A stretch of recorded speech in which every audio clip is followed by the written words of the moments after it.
आपके साथ मैं हूं समीर अब्बास। अगर इंसानियत का पाठ पढ़ाने वाले स्कूलों में बच्चों को ही हिंदू मुसलमान बनाकर तकसीम कर दिया जाएगा तो क्या होगा? सुनने में ही यह बेहद अजीब और शर्मनाक लगता है, पर यह हो चुका है, वो भी राजधानी दिल्ली में। यहां वजीराबाद के एक एमसीडी स्कूल में मजहब के आधार पर सेक्शन बनाकर बच्चों को हिंदू मुस्लिम क्लासेस में बांट दिया गया, यानी हिंदू बच्चों का एक सेक्शन और मुस्लिम बच्चों का दूसरा। मामला खुलने के बाद स्कूल के प्रिंसिपल को सस्पेंड कर दिया गया है और मेयर आदेश गुप्ता ने जांच के आदेश दे दिए। एजुकेशन मिनिस्टर मनीष सिसोदिया ने कहा है कि बीजेपी के शासन वाले नगर निगम में हुई यह हरकत संविधान के खिलाफ साजिश है। कांग्रेस नेता मुकेश गोयल ने अंदेशा जताया है कि ऐसा एक नहीं कई स्कूलों में हो रहा है और बीजेपी नेताओं की रजामंदी के बिना ऐसा मुमकिन नहीं। वहीं बीजेपी का कहना है कि ऐसी नफरत फैलाने वालों पर सख्त एक्शन लिया जाएगा। उधर नवरात्रि के पहले दिन दिल्ली से सटे गुड़गांव में भारतीय हिंदू क्रांति दल और बजरंग दल जैसे संगठनों ने शहर में जबरन मीट और चिकन की दुकानों को बंद करा दिया। कई जगह मारपीट और गाली गलौज भी की गई। नतीजतन पुलिस को कई लोगों को हिरासत में लेना पड़ा। मकसद फिर वही, हिंदू मुस्लिम के नाम पर समाज को तकसीम करना। इसीलिए आज प्राइम डिबेट में हम पूछ रहे हैं बड़ा सवाल कि कब खत्म होगा समाज को बांटने का यह मिजाज। आज इसी पर होगी बात अपने तमाम खास मेहमानों से, लेकिन पहले यह रिपोर्ट।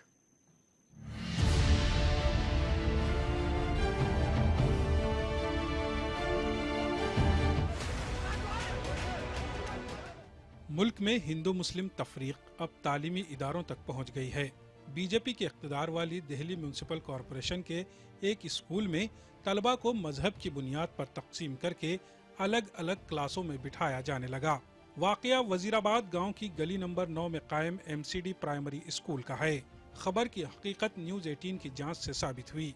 5वीं क्लास तक के इस स्कूल में मजमूई तौर से 600 तलबा और तालिबात हैं, जिन्हें हिंदू मुस्लिम की बुनियाद पर सेक्शनों में तकसीम किया गया है।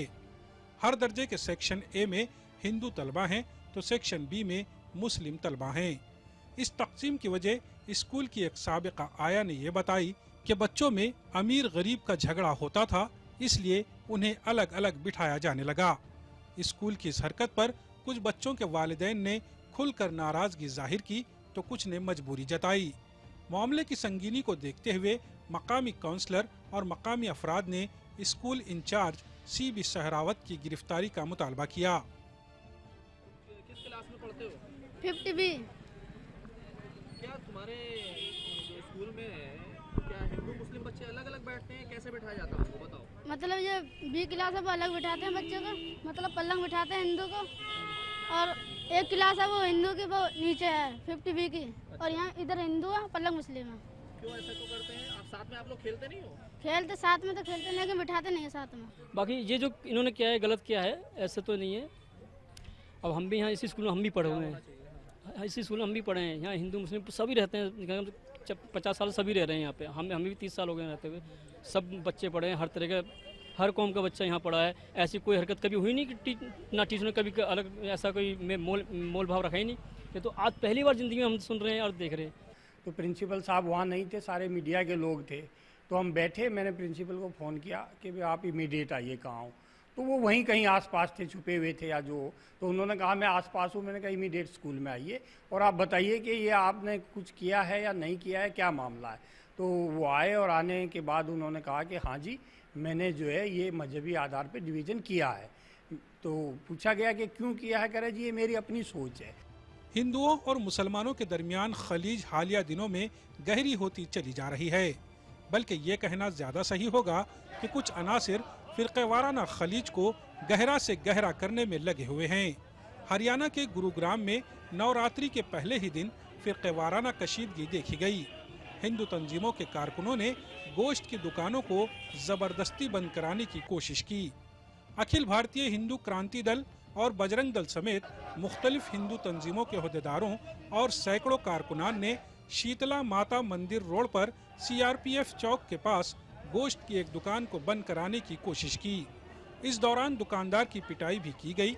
नारे लगाता हुआ कारकुनों का यह हुजूम संजय ग्राम मीट मार्केट में भी पहुंचा, लेकिन वहां दुकानदारों ने हालात की नज़ाकत को देखते हुए पहले ही दुकानें बंद कर दी थी। इंतजामिया का कहना है कि किसी को जबरदस्ती कोई दुकान बंद नहीं कराने दी जाएगी। मीट की दुकानों को बंद कराने का काम शासन और प्रशासन का है। अगर शासन और प्रशासन मीट की दुकानों को 9 दिन के लिए नवरात्रों में बंद नहीं कराता है तो उनको हम बंद कराएंगे, और इस बंद के दौरान अगर कोई घटना घटती है तो उसके लिए शासन और प्रशासन जिम्मेदार हो। फिरकेवाराना मेलजोल और आपसी भाईचारा हिंदुस्तान की जड़ों में बसता है, लेकिन इन्हीं जड़ों को खोदकर उखाड़ फेंकने की साजिशें की जा रही हैं। हद तो ये है कि मासूम बच्चों की जहनियत को परागंदा करने की कोशिश की जा रही है। मजहबी बुनियाद पर तकसीम होकर बच्चे बड़े होकर किस किस्म का मुल्क तामीर करेंगे, इसका तस्वर ही रोंगटे खड़े कर देने वाला है। Bureau report, news 18 Urdu. बड़ा सवाल आज प्राइम डिबेट में हम यही उठा रहे हैं कि आखिर कब खत्म होगा समाज को बांटने का यह मिजाज। तमाम खास मेहमान हमारे साथ जुड़ चुके हैं। हमारे साथ आज नवीन कुमार साहब मौजूद हैं, भारतीय जनता पार्टी के स्पोक्स पर्सन हैं। अक्षय मराठे हमारे साथ इस डिबेट को ज्वाइन कर रहे हैं, आम आदमी पार्टी के नेशनल स्पोक्स पर्सन हैं, क्योंकि आम आदमी पार्टी की सरकार है दिल्ली में। शकील अंसारी साहब कांग्रेस पार्टी के सीनियर लीडर दिल्ली से इस डिबेट को ज्वाइन कर रहे हैं। विनोद बंसल साहब हमारे साथ मौजूद हैं, विश्व हिंदू परिषद के नेशनल स्पोक्स पर्सन हैं। मौलाना सैफ अब्बास नकवी साहब इस्लामिक स्कॉलर हैं, वो लखनऊ से हमारे साथ जुड़ रहे हैं। और सुरेंद्र दुबे साहब भी हमारे साथ इस डिबेट को ज्वाइन कर रहे हैं, जो कि सीनियर जर्नलिस्ट हैं, अपनी राय रखेंगे इस पूरे मुद्दे पर। नवीन कुमार साहब, लेकिन पहला सवाल आपसे, क्योंकि एमसीडी का यह स्कूल है और हम सबको पता है कि एमसीडी की सत्ता पर आपकी पार्टी काबिज है। जो 50 सालों में नहीं हो पाया वो आपने कर दिखाया। हिंदू मुस्लिम में बच्चों को तकसीम कर दिया गया। कैसे मुमकिन हो पाया ये इतनी घटिया और शर्मनाक सोच ये आ कैसे पाई? ये तो आपने सही कहा कि आपने, यानी आम आदमी पार्टी ने कर दिखाया, ये आपने कहा है।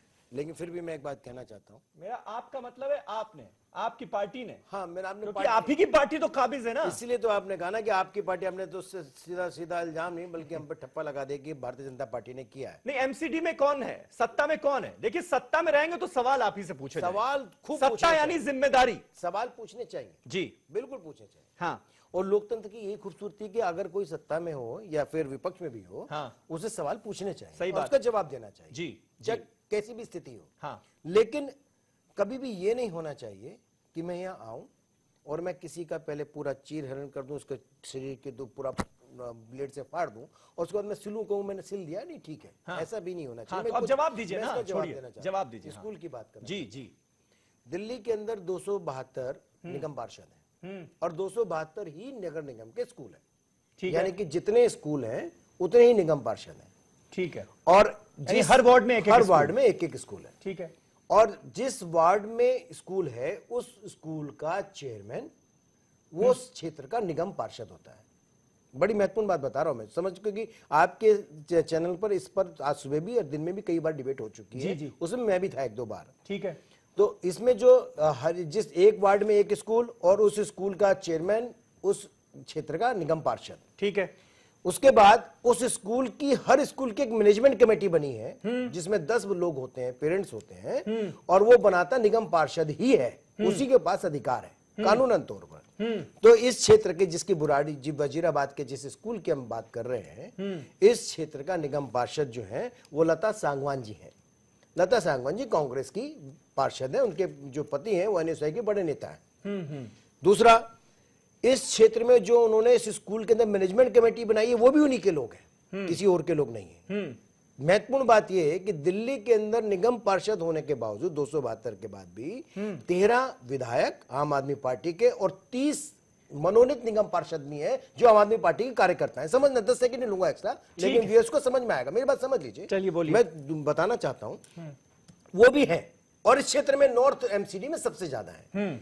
जो प्रिंसिपल जुलाई में नियुक्त किया गया था और जिसने अगस्त में जिसने घटना करने के बाद, जुलाई से ही शुरू कर दी थी, जुलाई जो पेरेंट्स ने बताया वो अगस्त बताया, मैं उसकी बात करूंगा। जो पेरेंट्स ने बताया कि अगस्त में ऐसा ऐसा हुआ, किसी घटना को लेकर उसने अलग अलग किया, तो जो किया वो जो अगस्त में किया, उसकी जानकारी आने के बाद हमने उसको सस्पेंड नहीं बल्कि सस्पेंड के साथ मेजर पेनल्टी के साथ सस्पेंड किया। हाँ। उसका बड़ा कारण ये है कि ताकि उसको कोई प्रमोशन ना मिले, उसके बाद उसको इवन जो उसको डीए और जो बेनिफिट मिलने वाले हैं, एक्स्ट्रा बेनिफिट, वो भी बंद कर दिए, वो भी बंद हो गए। अपनी मर्जी से उसने किया, सभी पेरेंट्स बता रहे हैं आपके। लेकिन वो जो प्रिंसिपल है वो मैं बार बार कह रहा हूं, सुबह भी मैंने बताया था, आम आदमी पार्टी के जो विधायक हैं शहरावत साहब, उनका रिश्तेदार है। तीसरी बात महत्वपूर्ण, रिश्तेदार तो कोई भी किसी का हो सकता कोई बात नहीं भैया, मैं वही कह रहा हूँ ना, साजिश की बात करो ना आप। भाजपा तो कहीं रोल में नहीं है ना अभी तक, अब मैं बता रहा हूँ ना आपको, वही बात कहना चाहता हूँ। अच्छा, मतलब सारी जिम्मेदारी पार्षद की है, अरे मेयर की कोई जिम्मेदारी? भाई मेयर के, आप स्कूल के अंदर एक लोकल बॉडी के अंदर, देखिए हमें क्या पता है कि जितनी बड़ी पोस्ट उतनी बड़ी जिम्मेदारी। बिल्कुल ठीक कह रहे हो आप। तो मेयर आपकी पार्टी के हैं ना? सारे के सारे मेयर दिल्ली सरकार के अंदर रिपोर्ट करते हैं, जो तीनों म्युनिसिपल कॉर्पोरेशन है, ठीक है, वो अर्बन सर्विस। ठीक है, चलिए हो गई आपकी बात। अक्षय मराठे हमारे साथ मौजूद है, ठीक है। इस बड़ी घटना के बाद अभी तक इस पे हिंदू मुस्लिम की राजनीति नहीं होनी चाहिए। ये बहुत घिनौना कृत्य किया है। अबोध बालकों के साथ अगर ऐसा किया जाएगा तो देश का भविष्य क्या होगा? बिल्कुल सही कह रहे हैं, मैं ये बात कहना चाहता हूं। उसके खिलाफ हमने तो जो किया, मैं एक बात और भी कहना चाहता हूं, बस आप सारी पॉलिटिकल पार्टी इतना कर दें, इतना निवेदन कर दें कि उसके खिलाफ मुकदमा दर्ज करके इन्वेस्टिगेशन करा दें। हमने तो कहा, रिकमेंडेशन भेजी दिल्ली सरकार के पास कि कर दें, पता चले कि साजिश के पीछे है क्या, क्योंकि क्यों भाजपा को बदनाम करने के लिए दिल्ली सरकार के ये लोग। हो गई बात, अब बस फुल स्टॉप लगा दीजिए अब जी। अक्षय मराठे साहब वो कह रहे हैं आम आदमी पार्टी की सरकार भी जिम्मेदार है, मेयर सारे रिपोर्टिंग तो कहीं ना कहीं दिल्ली सरकार को ही करते हैं। दूसरा उनका तर्क है कि पार्षद जो है वो कांग्रेस पार्टी का, उसका जवाब शकील अंसारी साहब देंगे, और पार्षद की भी जिम्मेदारी बनती है क्योंकि वो चेयरमैन होता है विधायक का। यहां जिम्मेदार है कौन, पहले ये क्लियर हो जाए ना।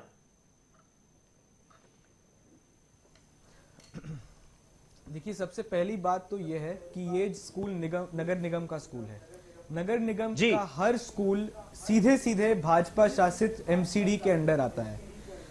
एमसीडी में डायरेक्टरेट ऑफ एजुकेशन होता है, जिसकी नियुक्ति एमसीडी खुद करती है, भाजपा शासित एमसीडी करती है। जो भी अधिकारी एमसीडी के स्कूल में नियुक्त है वो सीधे सीधे बीजेपी के कंट्रोल में होता है। तो इसमें दिल्ली सरकार का तो कोई रोल होने का सवाल ही नहीं पैदा होता। दूसरी बात यह है कि ये जो आज कह रहे हैं कि क्योंकि वहां पे किसी विपक्षी पार्टी का पार्षद था इसीलिए जवाबदेही पार्षद की होती है, मैं उनसे ये सवाल पूछना चाहता हूं, आज देश में जहां जहां विपक्षी पार्टियों के सांसद हैं, जहां जहां विपक्षी पार्टियों के एमएलए हैं, वहां वहां जो भी प्रॉब्लम होगी वो क्या उस विधायक, उस सांसद, उस पार्षद की होगी? अगर हम सरकार को जवाबदेह रख ही नहीं सकते तो हम सरकार चुनते क्यों हैं? अगर आपको चुना गया है, भाजपा को चुना गया है, वो आपकी बात सुन रहे थे ना, भाजपा लेगी। नहीं, ऐसे मत कीजिए प्लीज, गुजारिश है आपसे, ऐसे मत कीजिए। वो आपकी बात सुन रहे थे, उनकी भी बात पूरी सुन लीजिए। झूठ उनको भी बहुत कुछ लग रहा होगा, आप जो बोल रहे होंगे, उन्होंने बीच में नहीं टोका ना। मान लीजिए बात नवीन, प्लीज मान लीजिए, वरना मौका नहीं मिल पाएगा दूसरे लोगों को। जी अक्षय मराठे साहब बोलिए।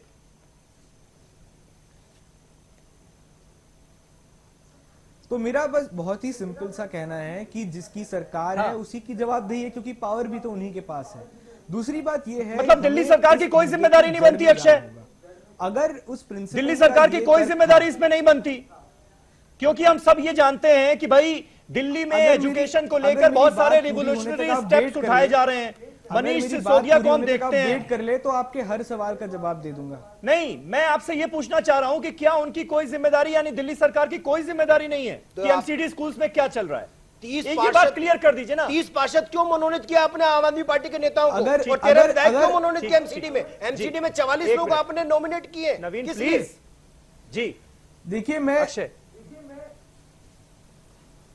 देखिए, मैं इनसे उम्र में बहुत छोटा हूं, मैं इनके ऊपर चिल्लाना नहीं चाहता, तो मैं बहुत कोशिश कर रहा हूं कि मेरी बात रख पाऊं। अगर आप इनको कह दें कि थोड़ी देर के लिए शांत रहे तो मैं मेरा जवाब दे दूं। बोलिए आप अक्षय। ठीक है, तो सबसे पहली बात तो ये, जैसे मैंने कहा कि इसमें दिल्ली सरकार का कोई रोल ही नहीं है, लेकिन दिल्ली सरकार का रोल ना होने के बाद भी राइट टू एजुकेशन एक्ट के अंडर दिल्ली सरकार को एक पावर होती है कि राइट टू एजुकेशन एक्ट की इंप्लीमेंटेशन हो जाए।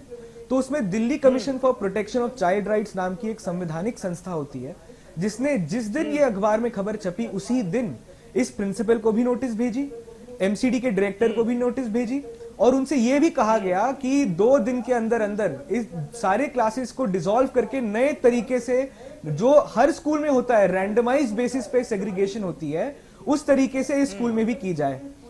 दूसरा पॉइंट मेरा यह है कि हमें इस मुद्दे के जड़ में जाना होगा। अगर इस प्रिंसिपल का तर्क ये है कि इन बच्चों के बीच में आपस में झगड़ा होता था इसीलिए इन्होंने सेग्रीगेशन किया, तो हमें ये देखना पड़ेगा कि इन बच्चों के दिमाग में, इन बच्चों के जहन में ये बात लाई कैसे। बच्चे देखिए बहुत तेज होते हैं, वो आसपास दुनिया देखकर अपने अपने तरीके भी बदलते रहते हैं। वो आज देख रहे हैं किस तरीके से समाज में जहर घोला जा रहा है, किस तरीके से कुछ राजनीतिक पार्टियां समाज में ध्रुवीकरण कर रही है, ये बच्चे भी देख रहे हैं। अगर आप सोचिए बच्चों तक ये बात पहुंच चुकी है तो देखिए समाज में कितनी बड़ी प्रॉब्लम हम झेल रहे हैं। तो ऐसे टीचर और प्रिंसिपल होंगे तो फिर तो जहर घुलेगा ही ना दिमाग में। जो हिंदू मुस्लिम के आधार पर बांटेंगे, सेक्शंस बांटेंगे कि ये हिंदू सेक्शन है, ये मुस्लिम सेक्शन है। शकील अंसारी साहब कांग्रेस पार्टी से हमारे साथ मौजूद हैं। अंसारी साहब, यहां पर क्या हम ये होता हुआ देख रहे हैं कि अपनी जिम्मेदारी से सब बचने की कोशिश कर रहा है? अब सिस्टम में कहां पर वो खामी है? जैसे नवीन साहब ने जिक्र किया कि भाई पार्षद जो है वो कांग्रेस पार्टी का है, पार्षद की जिम्मेदारी होती है एमसीडी स्कूल को संभालना, चेयरमैन वो होता है। तो यहां पर सब एक दूसरे पर जिम्मेदारी डालते रहेंगे या फिर हम देखेंगे कि सिस्टम में कहां पर खामी रह जा रही है जिसकी वजह से ऐसी घटनाओं के बारे में हमें पता नहीं चल पा रहा? मैंने ऐसा नहीं कहा समीर भाई, ये कांग्रेस की शीला दीक्षित सरकार का नोटिफिकेशन है। ठीक, पार्षद रिस्पॉन्सिबल है। मैं ये बोलता हूं। अंसारी साहब बोलिए। सबसे पहले अब जरा सा मुझे 2 मिनट बोलने का मौका दीजिए। मैंने सब लोगों की बात सुनी। सबसे पहली बात यह है कि ये जो घटना है बहुत ही अफसोसनाक और मुल्क को नुकसान पहुंचाने वाली है और समाज को बांटने वाली है। अब जिम्मेदार सबसे पहले तो ये कोशिश करनी हमें चाहिए कि बच्चों के बीच में जो ये भेद और भाव पैदा करने की जो कोशिश की जा रही है और स्कूल में ये कोशिश की जा रही है उसको तो पहले सबसे पहले खत्म करना चाहिए। दूसरी बात यह है कि जिम्मेदारी का जहां तक ताल्लुक है, काउंसलर अगर उसका मैनेजमेंट कमेटी का चेयरमैन है तो क्या उसको ट्रांसफर और पोस्टिंग का अधिकार है क्या? कि जहर आलूद प्रिंसिपल कहीं से भी लाके उसने बसाया तो बैठाया तो क्या? असल आज समाज में कोशिश करने वाली है कि ये जो प्रिंसिपल है ये यहां रहेगा या कहीं भी रहेगा वो जहर फैलाएगा। और ये वो जहर फैलाने की प्रवृत्ति उसको कहां से मिली है? क्योंकि अभी एक साहब बोल लेते, बहुत सही बोल लेते कि समाज में कुछ लोग राजनीति के उद्देश्य से जहर फैला रहे हैं, तो अब उनको ये जहर फैलाना बच्चों के बीच कम से कम रोकना चाहिए। और जहां तक ताल्लुक है डेमोक्रेसी में जिम्मेदारी गलतियों की लेनी चाहिए। क्या एमसीडी की स्कूल है? थोड़ा सा तो स्कूल, अरे आप शांति से सुनिए ना, अरे आप शांति से सुनिए ना, आप ही के बारे में कह रहे थे। आप शांति से सुनिए, आप बकबक ज्यादा मत कीजिए। नहीं नहीं आप मत बताइए ना, आप बताने की जरूरत नहीं है। आप शांति से सुनिए, मुझे बोल देने दीजिए, आपकी बात हम सुन रहे थे। जल्दी से कंप्लीट करें। मैं ये बता रहा हूं ना, जो लोग भी इस बात अगर बहुत जल्दी अगर कंप्लीट करने के लिए कह रहे हैं तो बोलवाइए ही मत। नहीं तो बात तो ये है कि सरकार जिनकी है, एमसीडी के जो मालिक हैं वो जिम्मेदार नहीं है। किसने कह दिया कि नहीं जिम्मेदार हैं? वो जिम्मेदार हैं। जो एमसीडी को यहाँ चलाते हैं वो भी जिम्मेदार हैं, जो सरकार यहाँ चलाते हैं। कार्रवाई तो की गई है, अब कहां सामने आया, लेकिन अभी स्क्रीनिंग की जरूरत है कि इस तरह के प्रिंसिपल कहां से पैदा हुए और कहां कहां ये लाएंगे और नफरत फैलाएंगे और नफरत का असर बच्चों के बीच में डालेंगे और इसी का असर दूसरी जगह होगा। अभी आप बिल्कुल सही बात है। ये इस तरह की घटना, एक मिनट नवीन, इस तरह की घटना दोबारा ना हो, इसीलिए आज हम सब लोग यहां पर बैठे हैं कि हम भी इंट्रोस्पेक्शन करें और देखें कि कहां सिस्टम में खामियां हैं जिससे ऐसे लोग पैदा हो जाते हैं जो समाज को बांटने का काम करते हैं। विनोद बंसल साहब, ये नफरत का पाठ कहां से आ रहा है? वो भी छोटे छोटे मासूम बच्चों को हिंदू मुस्लिम में तकसीम करेंगे हम अब। देखिए, मुझे लगता है कि ये मुद्दे ऐसे हैं जिन पर राजनीति बिल्कुल नहीं होनी चाहिए और आपसी छीटाकशी तो बिल्कुल ही त्याग देनी चाहिए जी।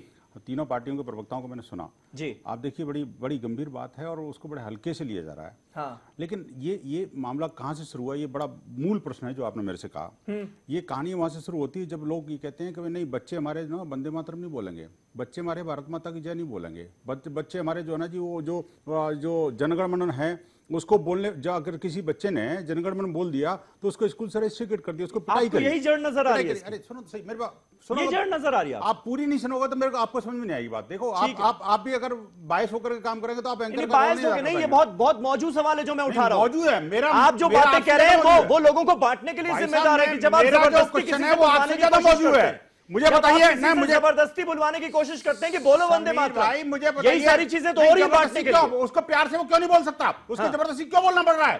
उसको उसकी औकात क्या है वो बोलने की? भारत में रह करके भारत का खाएगा और उसमें उसी थाली में छेद करेगा। तो वही बात कर रहे हैं आप, फिर बांटने वाली बात कर रहे हैं। नहीं, मुझे बताइए फिर उसके खिलाफ क्यों बोलते हैं? अरे उत्तर प्रदेश के कई, अरे भारत आपका नहीं है, इस्लामिक स्कूल, अरे भारत सिर्फ आपका नहीं है, भारत भारतवासियों का है, उसमें सभी लोग शामिल हैं। ये कहाँ आप ठेकेदार बन गए हैं क्या भारत के?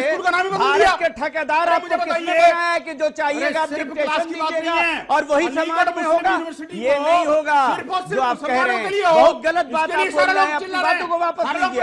किसने कहा? किसने कहा? क्यों होनी चाहिए वो? किसने कहा सिर्फ मुसलमानों के लिए अलीगढ़ मुस्लिम यूनिवर्सिटी? हाँ, बिल्कुल मैं कह रहा हूँ। अलीगढ़ मुस्लिम यूनिवर्सिटी में रिजर्वेशन की बात किसने नहीं करी? किसने करी? तो रिजर्वेशन की बात बोलिए ना, किसके लिए है? आप तो ये कह रहे हैं कि सारे मुसलमानों के लिए अलीगढ़ मुस्लिम यूनिवर्सिटी। सांप्रदायिक आधार पर ध्रुवीकरण नहीं है तो क्या है समीर भाई? आप इतने वर्ष पत्रकार हैं, मुझे बताइए आखिरकार जब बच्चे हाथ में मेहंदी लगा करके कॉन्वेंट स्कूल में चली जाती है लड़की, तो उसके साथ क्या कॉन्वेंट स्कूल में होता है? उस समय कोई नजर नहीं आता किसी को। आप मुझे बताइए जब बच्चों के साथ में इतना जो हिंदू मुसलमान होता है तब उसके बाद में सब शांत रहते हैं। मुझे लगा बताइए, आप मुझे बताइए कि कौन लोग हैं जो याकूब मेनन की उसमें जो है, अरे जनाब क्या बातें आपने करनी शुरू कर दी। यहाँ पर बात हो रही है, यहाँ पर बात हो रही है उस प्रिंसिपल की सोच की जिसने बंटवारा करने की कोशिश की। कौन लोग हैं?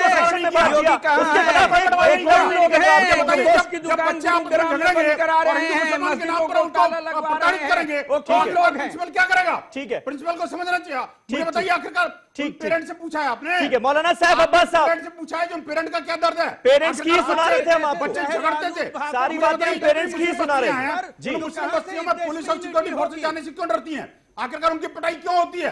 अच्छा ठीक है, बंसल साहब थोड़ा सा रुक जाइए, थोड़ा और सोचिए कि क्या बोलना है। मौलाना सैफ अब्बास साहब तब तक हमारे साथ हैं। मौलाना सैफ अब्बास साहब के पास ही जाएंगे, ठीक है, प्रवक्ता के पास नहीं जाएंगे। मौलाना सैफ अब्बास साहब पहले आपके पास आए, कैसी बातें आप कर रहे हैं? कम से कम यहाँ तो ना बांटिए लोगों को। मौलाना सैफ अब्बास साहब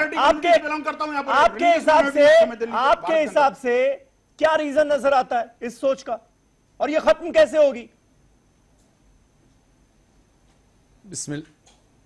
बिस्मिल्लाहिर्रहमानिर्रहीम। देखिए, जो बातें आपने अभी दो रिपोर्टें दिखाई, एक हरियाणा की और एक ये दिल्ली वाली रिपोर्ट दिखाई, दोनों अफसोसनाक रिपोर्टें हैं। और जो हमारे सियासी जमातों के रहनुमा बैठे हुए हैं, उन्होंने बड़े मजे में फुटबॉल की तरह घुमा के इन्होंने उनके पाले में डाला, उन्होंने उनके पाले में डाला, उन्होंने उनके पाले में डाला, और ये किया कि साहब इन्हें में, क्योंकि ये सबका मिलाजुला खेल है। देखिए, और इस तरीके से बच्चों के जहनों में जहर घोलना ये बहुत अफसोसनाक है। उसके साथ साथ ये जो बंसल साहब बैठे हुए हैं, और मैं बीजेपी के प्रवक्ता इन दोनों से खास कर कह रहा हूं, ये मुझको जवाब दे, ये जवाब दे। बंसल साहब को आपने बुलाकर, सुनिए पूरी बात, पहले पूरी बात सुनिए, पूरी बात तो सुनिए, बात शुरू हुई है उनकी, सुन तो लीजिए, पूरी बात सुनिए, बताना पड़ेगा आखिरकार इस तरह से ऐसे मत, अभी सुनिए, तिरंगे का आप बोल चुके, जवाब दीजिएगा मेरा, मेरी बात का जवाब दीजिएगा, सुनिए। अरे मस्जिद से जो बंसल साहब तिरंगे को जलाते हैं, कौन जलाता है मुझे बताइए? बंसल साहब प्लीज फैक्ट्स के आधार पर बात कीजिए, फर्जी बातें आना कीजिए, व्हाट्सएप यूनिवर्सिटी की बातें आने कीजिए। बिल्कुल आप ऐसी बातें कर रहे हैं। कौन सी मस्जिद में तिरंगा जलाया गया? मैं चैलेंज देता हूं, व्हाट्सएप यूनिवर्सिटी की खबरों को यहाँ मत बताया कीजिए, मैं चैलेंज देता हूं, अफवाह फैलाने का काम मत कीजिए। बताइए, आप अफवाह नहीं फैलाएंगे आप यहाँ, अरे कमाल की अफवाह नहीं फैलाएंगे। श्रीनगर की जामा मस्जिद के अंदर ये हुआ, बंसल जैसे लोग, बंसल जैसे लोगों का मुंह नहीं बंद किया जाएगा, तब तक बच्चों के जहन में इसी तरह के जहर घोला जाएगा। बंसल साहब प्लीज, ये आप अपने बैठे किस डिबेट में, आप अपना ही वक्त खा रहे हैं। आप मेरे को समझ, ये जो भारत की बात कर रहे हैं बंसल साहब बैठ के, ये भारत की क्या बात कर रहे हैं? ना भारत के संविधान का ये एहतराम करते हैं, ना भारत के कवानीन का ये एहतराम करते हैं, ना भारत के कोर्ट का ये एहतराम करते हैं। ये बंसल साहब बैठ के भारत की बात कर रहे हैं, और आज जो भारत माता की जय और ये जंगल मंगल और वंदे मातरम की बात करते, इन्हीं जैसे लोगों की वजह से ये सारी कंडीशंस हमारे सामने आ रही है, जो छोटे छोटे बच्चे आपस में झगड़ा करते हैं और उसके बाद उनको अलग किया जाता है। जब तक रोक नहीं लगाई जाएगी तब तक कुछ नहीं हो सकता। ये सब भारत के दुश्मन है, हैं, ये भारत को बांटने की कोशिश कर रहे हैं, लेकिन ऐसा हो नहीं रोहिंग्या को सकेगा। ठीक है, आप पालेंगे। ठीक है, यही हमारा मूल सवाल है सैफ अब्बास साहब कि भारत को संख्या में आप एक मिनट बंसल साहब, अब दुबे जी की सुन लें, दुबे जी की सुन लें। सुरेंद्र दुबे साहब बैठे हैं, सीनियर जर्नलिस्ट हैं, मुझे लगता है सबको सुनना चाहिए ध्यान से वो क्या कहते हैं। सुरेंद्र दुबे जी, सुरेंद्र दुबे जी, जिस तरह से अभी बंसल साहब ने जिक्र किया, उन्होंने भारत माता की जय, वंदे मातरम, इन तमाम बातों का जिक्र कर दिया कि जब कहा जाता है तो कहते नहीं। आपको नहीं लगता कि यही सारी सोच बढ़ते बढ़ते बढ़ते बढ़ते कहीं ना कहीं हमें इस रूप में नजर आती है जो इस स्कूल में हुआ? यहां पर सरकारी स्कूलों को इस्लामिक स्कूल बना, देखिए जिस स्कूल की जो घटना आप बता रहे हैं, पहले तो मैंने इसको शुरू में सुना तो मुझे विश्वास ही नहीं हुआ कि ऐसा भी इस देश में किसी स्कूल में हो रहा होगा जहां हिंदू का अलग सेक्शन है, मुस्लिम का अलग सेक्शन है। ये इतनी घटिया और शर्मनाक बात है, और ये उस खतरे की ओर संकेत है कि हमारे नेतागण, हमारे पॉलिटिशियंस अपने पॉलिटिकल इंटरेस्ट में इस समाज को कहां ले जाना चाहते हैं। अब देखिए सारे लोगों ने इसकी बात की, मैं किसी पर कोई सीधे आरोप नहीं लगा रहा हूं, फिर किसी ने भी ये नहीं कहा कि ये गलत है, ये नहीं होना चाहिए। कोई समझदारी की बात करे तो बड़ी दिक्कत है। सुन तो लीजिए, पूछना चाहता हूँ, अरे ठीक है क्या बंसल साहब, सुन तो लीजिए। स्कूल का नाम अब आप सैफ अब्बास को भी नहीं सुनेंगे, दुबे जी को भी नहीं सुनेंगे, किसी को नहीं सुनेंगे आप। बात सुनिए, देखिए एक मिनट बात सुनिए जी। देखिए अभी ये बताया गया कि जो पार्षद है, जो चेयरमैन होता है, वो कांग्रेस का है, चलिए मान लिया। जो एमसीडी के अंतर्गत ये सारे स्कूल आते हैं, और ये बताया गया जो प्रिंसिपल है वो आपके किसी विधायक का रिश्तेदार है।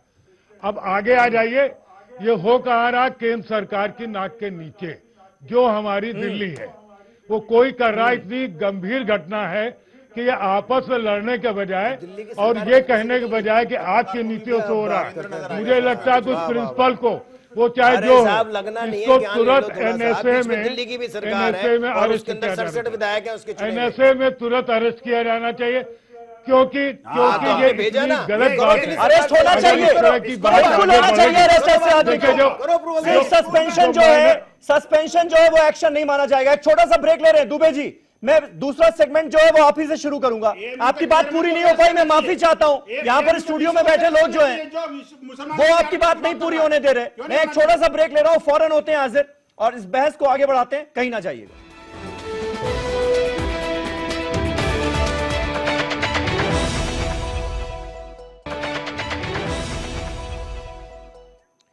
तो कब खत्म होगा समाज को बांटने का मिजाज? यह है हमारा आज का सवाल।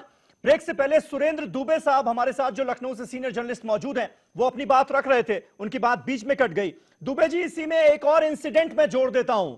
गुरुग्राम में जिस तरह से हमने देखा कि नवरात्र के पहले दिन बजरंग दल के लोग, हिंदू संगठनों से जुड़े हुए लोग, वो सड़कों पर पहुंच गए। मीट की दुकानें, चिकन की दुकानें बंद कराई जाने लगी, जबरदस्ती गाली गलौज की गई, मार पिटाई की गई।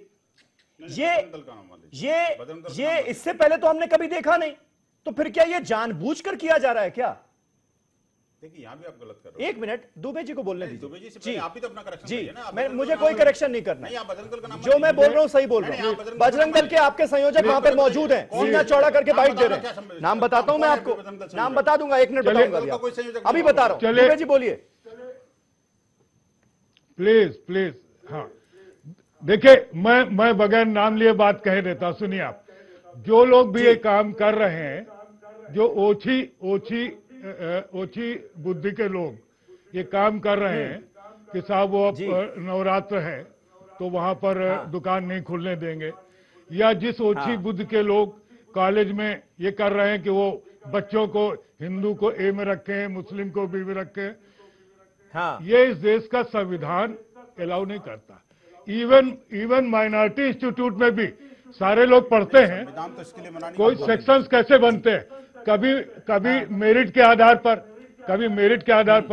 कभी फर्स्ट कम फर्स्ट सर्व के आधार पर, कभी ये होता है कि भाई ए बी बन गया, बच्चे और आ गए तो चलो एक सी सेक्शन में जो बच्चे आ गए। यही एक परंपरा पूरे देश में है और ये पूरे विश्व में भी है। कहीं ऐसा नहीं होता है कि एक जात के आधार पर सेक्शन बनाया जाए। तो मैं समझता हूं वो जो भी सज्जन प्रिंसिपल हैं, ये तो मैं उनका नॉर्मली नाम होता है ना, नहीं यहाँ सुन तो पाया हूँ। नॉर्मल चीजें हो रही हैं। उन्होंने जो किया है वो राष्ट्रद्रोह है, राष्ट्रद्रोह है, और उसको एनएसए में बंद करके इनके खिलाफ मुकदमा करने चाहिए और इस पूरे प्रकरण की जांच करके उस कॉलेज में यथास्थिति बहाल की जाए, कि बच्चे यथास्थिति बहाल की जाए, क्योंकि ये बात अगर आगे बढ़ेगी तो फिर अगर ये बात आगे बढ़ेगी तो इसके परिणाम बहुत खराब होंगे। दुबे जी को बोलना क्यों नहीं देना चाहते? आप उनको सुनना क्यों नहीं चाहते? हो सकता है कुछ समझ में आ जाए आपको। मेरी बात सुनिए, समझने के लिए पूछ रहा हूँ भाई साहब, इतने वरिष्ठ पत्रकार दुबे जी की बातें आपको बहुत बुरी लग रही है, न जाने क्यों, क्योंकि वो प्यार मोहब्बत की बात कर रहे हैं। प्यार मोहब्बत की बात नहीं है वो, बात वही है जो आप बाकी सबने कहा उसी को मैं कह रहा हूँ यथास्थिति को बहाल किया जाए। आखिरकार जो तिरंगे का विरोध करते हैं उसके बारे में क्या कहना है इनका? अरे भाई सुन तो लीजिए प्लीज, यथास्थिति को बहाल करें और इस बात को आगे न बढ़ने दें। ऐसा ना हो कि हर स्कूल में यही परंपरा शुरू हो और पूरा देश दो फाड़ हो जाए। प्लीज, एक बार हम लोग ये दर्द झेल चुके हैं, अब उस स्थिति पर ना आने दें। ये बंसल जी क्या पूछना चाहते हैं, पूछे, बताते क्या कह रहे हैं। हाँ नहीं, मुझे बताइए, बोलिए। अरे जेएनयू इस समय कहाँ डिस्कस हो रहा है भाई? अभी जो मुद्दा है उससे ही तो बात करेंगे ना। अब आप ही ले लीजिए बात होगी फिर। धार्मिक आधार पर जो बंटवारा कर रहे हैं, देखिए अलीगढ़ मुस्लिम यूनिवर्सिटी ने कहा कि यहाँ पर मुसलमानों का रिजर्वेशन होना चाहिए। अरे मुद्दे से जुड़ी बात कीजिए ना भाई। नहीं, अरे भाई कमाल की बात है। अब एएमयू पहुंच जाएंगे आप, ऐसा नहीं होगा ना। पढ़ते तो सारे लोग हैं, रिलीजन की बात करोगे सारी बात आएंगी। पढ़ते तो है कि नहीं? रिलीजन के आधार पर जो लोग मदरसों में तिरंगे का विरोध करते हैं, जो लोग वंदे मातरम जनगणमन का विरोध करते हैं, वो क्या संवैधानिक है? सुनिए उनका जवाब सुनिए ना। दुबे जी बोलिए, जो सरकारी स्कूलों का नाम वो ठीक है क्या? दुबे जी बोलिए। इसका आप कहते हैं ये होना चाहिए। आप इनडायरेक्टली सपोर्ट कर रहे हैं, समीर साहब, आप इनडायरेक्टली सपोर्ट कर रहे हैं कि वो लोग गलती कर रहे हैं, इसलिए हम देश को बांट के रहेंगे। प्लीज अभी ये सारी चीजों को मिक्सअप न कीजिए। इस समय जो स्कूल का मुद्दा है, बहस उतने पर ही सीमित रखे, वरना भी 4-6 घंटे चाहिए। आपने क्या एक्स्ट्रा कह दिया उसमें? आप वरिष्ठ पत्रकार हैं, कुछ सब इतने सीनियर आदमी होकर के हमारा ज्ञान तो बताइए ना। आखिरकार लीगल मुस्लिम यूनिवर्सिटी के अंदर, अरे मैं कह तो रहा हूँ कि आप अपनी सोच बदलिए। दोबारा हो रहे हैं। एक बात उन्होंने कही, एक बात आपने कही कि आप सारे लोग का इनडायरेक्टली सपोर्ट कर रहे हैं। नहीं जी, अब सुन लीजिए दूसरे पक्ष की बात सुनिए। सैफ अब्बास साहब, सपोर्ट कर रहे हैं। आपको लगता है इसी तरह की सोच जो है वो ऐसे लोगों के सपोर्ट कर रहे हैं? उसको एनएसए बंद करिए, इसकी वजह से ऐसे मैं कह रहा हूँ एनएसए बंद करिए। आप सपोर्ट कर रहे हैं। ये सरेआम आप ही के बीएचपी के तो लोग थे ना, बजरंग दल के लोग थे ना।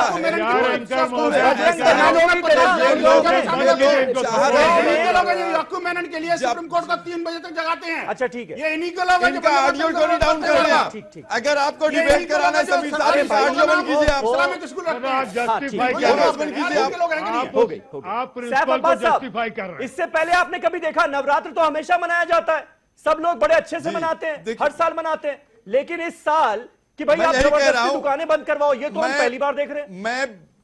उनको अपना भी कर देना चाहिए, इसमें क्या हो गया? हाँ देखिए, दो बातें हैं। मैं जो बीजेपी के प्रवक्ता है उनसे बात करना चाह रहा हूँ, उनसे दो बातें कर ले, क्योंकि उन्होंने सुनिए उन्होंने एक बात कही कि दिल्ली का मैटर उन्होंने गोल गोल घुमाया। दिल्ली का मैटर कि हमसे कोई मतलब नहीं है, आपसे मतलब है, कांग्रेस से मतलब है। गुरुग्राम का मैटर तो डायरेक्ट बीजेपी से है, वहां पर बीजेपी की सरकार है। जिस तरीके से जुल्म ज्यादती हुई, चैलेंज किया गया प्रशासन को चैलेंज किया गया। प्रशासन ने कहा अगर किसी ने जबरदस्ती दुकानें बंद करवाई तो एक्शन लेंगे, तो आदमी चैलेंज कर रहा है। इन्होंने क्या कार्रवाई की? नंबर 1 बात। नंबर 2 बात ये कहना चाह रहा हूं कि देखिए, जितना इलेक्शन करीब आ रहा है, अब विकास के मुद्दे पे नहीं होगा, सिर्फ बांटने के मुद्दे के ऊपर इलेक्शन होगा। ए टीम, बी टीम, सी टीम सब लगी हुई है और किसी तरीके से माहौल देश का बिगाड़ने पे तैयार है। ये मुद्दे का ही भाई साहब, जब आप रिलीजन मैं बात कर रहा हूँ बजरंग दल में, आप वहां पर गुंडों ने किस तरह से गुंडागर्दी की? बजरंग दल का कोई गुंडा नहीं होता। बजरंग दल का कोई गुंडा नहीं होता। कौन नहीं होता? बिल्कुल नहीं होता। जो लोगों को मारता है वो गुंडा नहीं होता। जो लोगों को मारता गुंडा नहीं होता। वो जो जबरदस्ती दुकानें बंद करवाता है वो गुंडा नहीं होता। खुलेआम चैलेंज कर रहे हैं प्रशासन को, आपके प्रशासन को चैलेंज कर रहे हैं। आपके बजरंग दल के बंद करवाएंगे दुकानें, तो गुंडागर्दी नहीं और क्या है? ये तो गुंडागर्दी है। ये बजरंग दल के गुंडे थाने में पकड़ के अरेस्ट होकर बैठे हुए थे हिरासत में, बजरंग दल का कोई भी कार्यकर्ता क्योंकि मीट कारोबारियों से मारपीट कर रहे थे वो। मीट कौन था वो? बजरंग दल के लोग थे आपके? हिंदू क्रांति दल कौन सा है? कोई भी कार्यकर्ता कानून अपने हाथ में नहीं लेता। आपके बजरंग दल के जिला संयोजक है अभिषेक गौर, सुनिए मेरी बात। आपके हमने देखा कितना राष्ट्र के लिए समर्पित है, देखा हमने राष्ट्र के लिए समर्पित उनके कितने थे वो। चश्मे को बदलने की जरूरत है। अभिषेक गौर कौन है?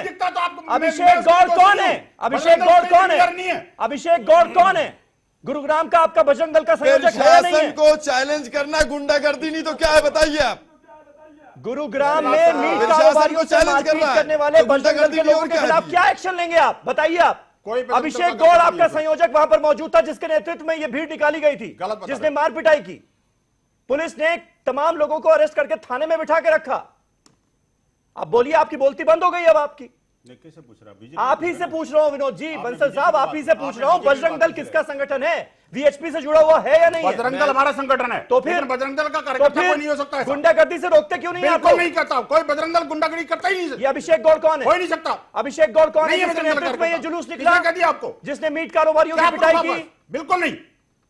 आप इनकार कर दीजिए हर चीज से। नवीन साहब ये बताइए मुझे क्या है? नवीन जी, बजरंग दल का कार्यकर्ता राष्ट्रीय सेवा सुरक्षा यहाँ पर तो आपने कह दिया, यहाँ पर तो आपने कह दिया कांग्रेस का पार्षद, दिल्ली की आम आदमी पार्टी सरकार, वहां तो आपकी सरकार है ना। ये कैसे हो रहा है? नवरात्र में इससे पहले तो हमने कभी नहीं देखा कि मीट कारोबारियों को पीट पीट के उनकी दुकान बंद करवाई जाए। समीर भाई, पहली बात तो ये जो लगातार अभी मौलाना साहब बोल रहे थे, नहीं आप मेरे सवाल का जवाब दीजिए, छोड़िए मौलाना साहब, ऐसे नहीं छोड़ूंगा ना। मेरे पे आरोप लगा के कोई सब 20 घंटे आरोप लगाए, मैं आप जवाब दीजिए ना मेरे सवाल का। मैं वही जवाब दे रहा हूँ। उन्होंने कहा कि हमने जिम्मेदारी से भाग गए, हमने आरोप लगा दिया कि कांग्रेस का या आम आदमी पार्टी की जिम्मेदारी है।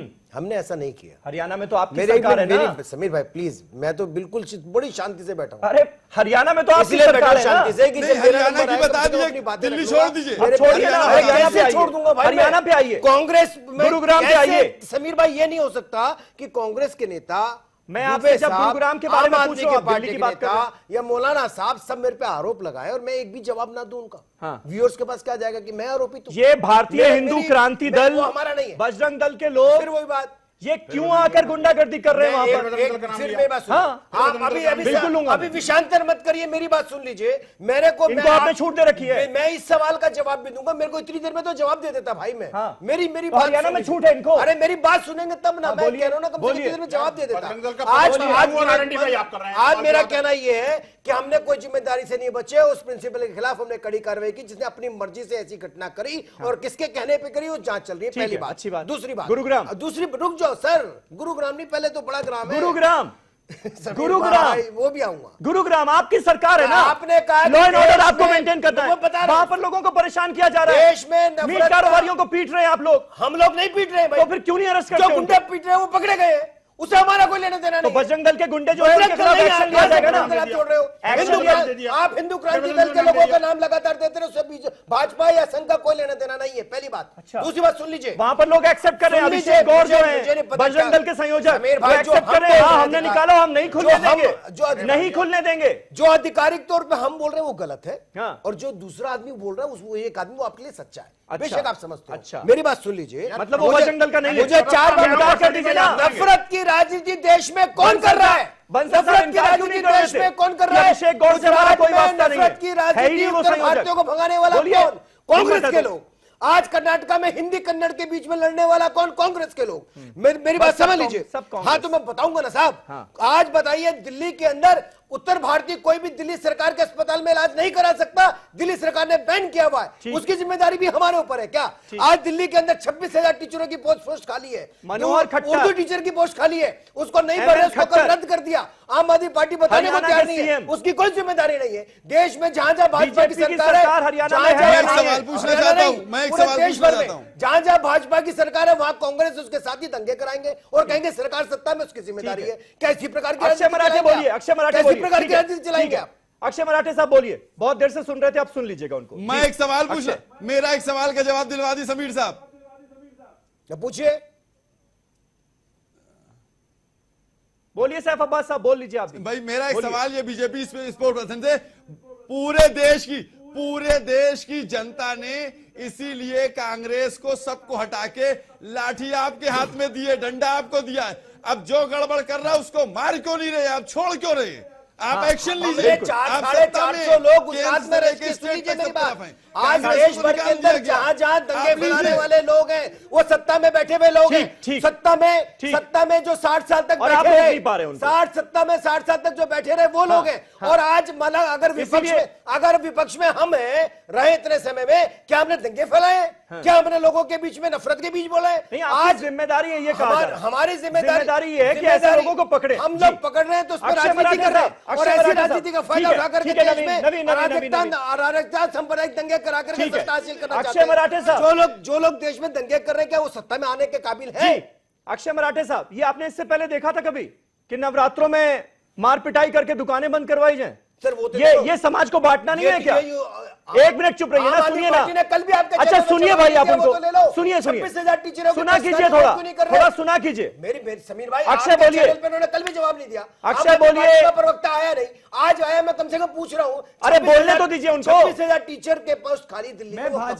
पहले मेरा सवाल जो है उसका जवाब दे दीजिए। भारत के लोगों को दिल्ली में इलाज क्यों नहीं करने? अगर वो मानते हैं कि स्कूल के प्रिंसिपल ने जो किया है वो गलत है, अगर भाजपा के प्रवक्ता मानते हैं कि स्कूल के प्रिंसिपल ने जो किया है वो गलत है, तो मैं उनसे ये सवाल पूछना चाहता हूं, आगे ऐसी घटना ना हो इसके लिए वो क्या कार्रवाई करेंगे? इन बच्चों के ऊपर जो बीती है, इन बच्चों के मन में जो उसकी जिम्मेदारी विभाजन की फीलिंग आई है, उसको ठीक करने के लिए भाजपा क्या एक्शन लेगी? हर प्रिंसिपल को क्या अलग ट्रेनिंग कराएगी? जैसे दिल्ली सरकार ने हमारे हर प्रिंसिपल को कैम्ब्रिज भेजा, दिल्ली सरकार ने हमारे 200 टीचरों को सिंगापुर भेजा ट्रेनिंग के लिए, क्या उस प्रकार से ट्रेनिंग भाजपा अपने स्कूलों में कराएगी? ठीक है, सुनिए जी, बोलिए अक्षय।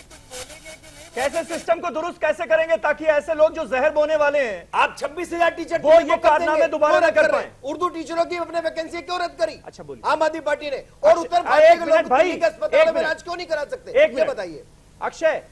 ये सिस्टम में खामियां हैं, तभी ऐसे लोग पैदा हो जाते हैं ना, जहर बोने वाले बच्चों के दिलो दिमाग में।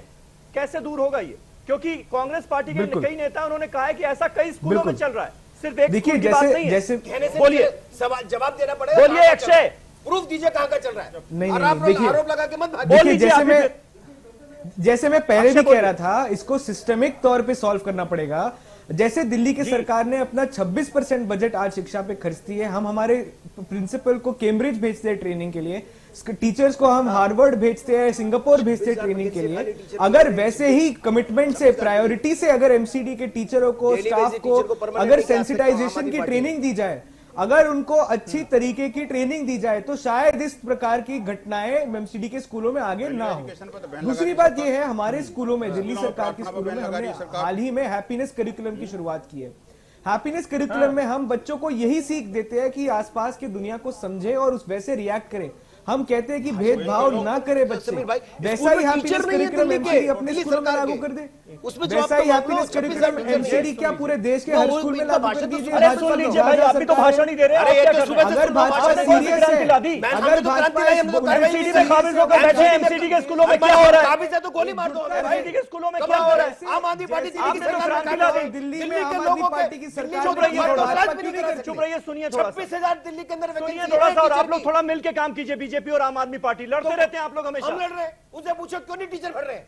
मिलके काम कीजिए, टीचर मिलके क्यों नहीं काम भर रहे? कीजिए। दिल्ली की जिम्मेदारी आप लोगों की मिलकर है। केंद्र से पैसा लेते हैं, हमेशा लड़ाई करते रहते हैं आप लोग, क्यों नहीं? हमेशा लड़ते रहते हैं। संवैधानिक संस्थाओं का इन्होंने विनाश कर दिया है। ठीक है, देखिए जिस प्रकार की गुंडागर्दी आपके चैनल पे इनके लोग करते हैं, आप सोचिए आप आम जनता के साथ कैसे गुंडागर्दी करते होंगे। आप ऐसे लोगों को चैनल पे बुलाते क्यों है जो किसी और को बात ही नहीं करने देते?